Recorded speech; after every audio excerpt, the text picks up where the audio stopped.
Tu l'as compris, le sujet de cette vidéo, c'est comment venir chercher un squat qui est parfait, un squat qui diminue tes douleurs au dos, aux genoux, aux chevilles, un squat qui est fortement transférable, un squat qui vient clairement améliorer ta mobilité. Maintenant, j'ai quand même une bonne et une mauvaise nouvelle pour toi.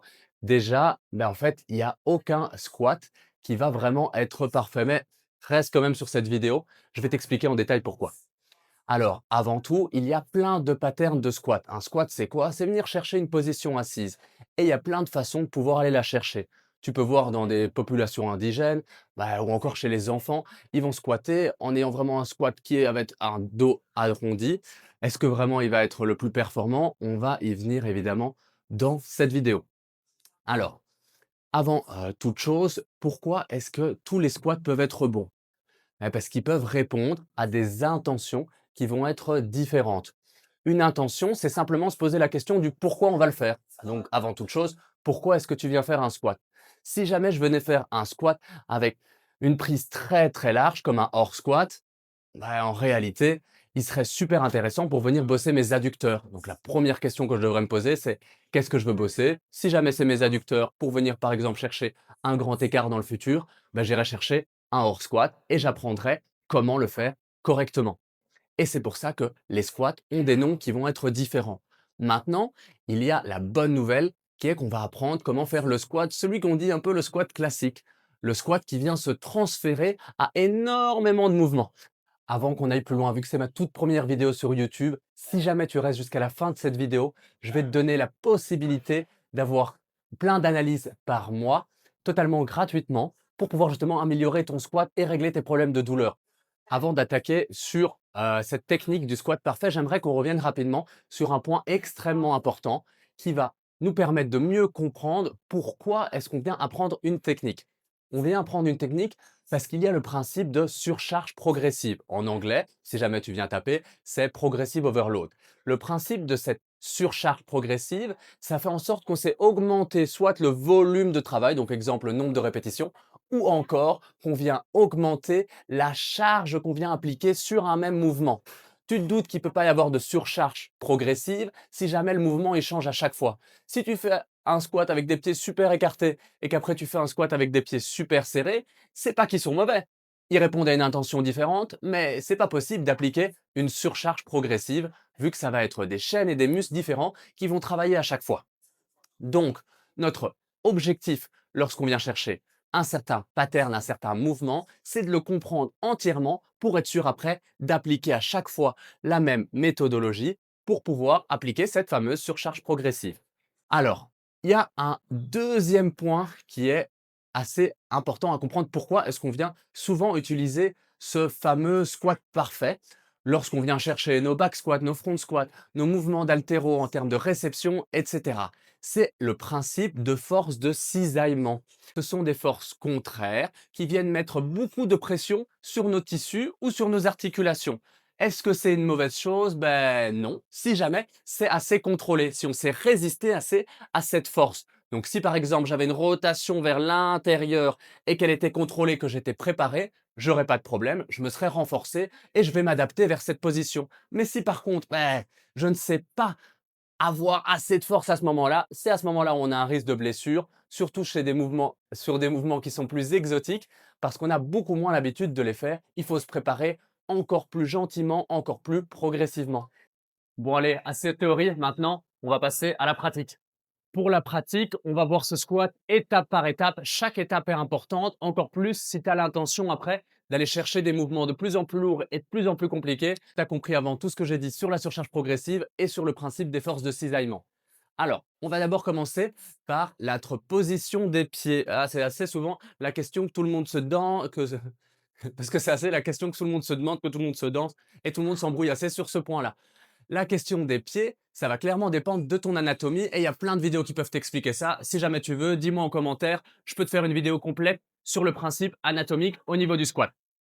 Maintenant, dans la majorité des cas, et c'est souvent ce que personnellement j'utilise pour l'enseigner, je vais me référer aux deux points ici que je vais dire du milieu de l'épaule. Là, je vais tracer deux lignes et le milieu de mon talon, je vais venir le mettre à ce niveau-là. Pour moi, ça va donner exactement ici. Ouais, mes épaules, elles sont peut-être pas si larges que ça. Mais bon, j'y travaille. Alors, Ici, ce que je vais venir faire, ça va être d'abord d'ancrer mes pieds dans le sol, comme si jamais je voulais les tourner vers l'extérieur avec mes 3 points de contact que tu peux voir ici sur l'image. De cette position-ci, je dois sentir que j'applique déjà de la force dans mon sol et comme si mes hanches se tournaient vers l'extérieur, que mes fesses venaient s'activer. Ce qui est plutôt cool pour tous ceux qui voudraient justement venir les bosser. Au moins, vous sentez qu'elles commencent déjà à venir bosser. De cette position-ci, je vais venir d'abord engager mes hanches vers l'arrière. Je suis bien ancré dans le sol. Maintenant, je vais vouloir d'abord m'incliner légèrement, comme si d'abord je voulais pousser mes fesses derrière avant même qu'il y ait la moindre action dans les genoux. C'est super important si dans le futur, tu veux pas venir faire des sortes de limbo bizarres dans tes squats. Ce qui pourrait mettre pas mal de contraintes sur ton dos, donc beaucoup de force de cisaillement et t'as pas envie de voir ça. J'ai engagé mes hanches vers l'arrière, mes genoux commencent déjà à se pousser vers l'extérieur pour garder cet ancrage dans le sol qu'on venait de créer précédemment. Maintenant, je viens m'asseoir tout en gardant cette poussée vers l'extérieur. Imaginons que j'ai envie de venir amener mon genou vers mon petit orteil. Pour moi, c'est un très bon repère pour voir si jamais on est dans la bonne direction. Je te remontre.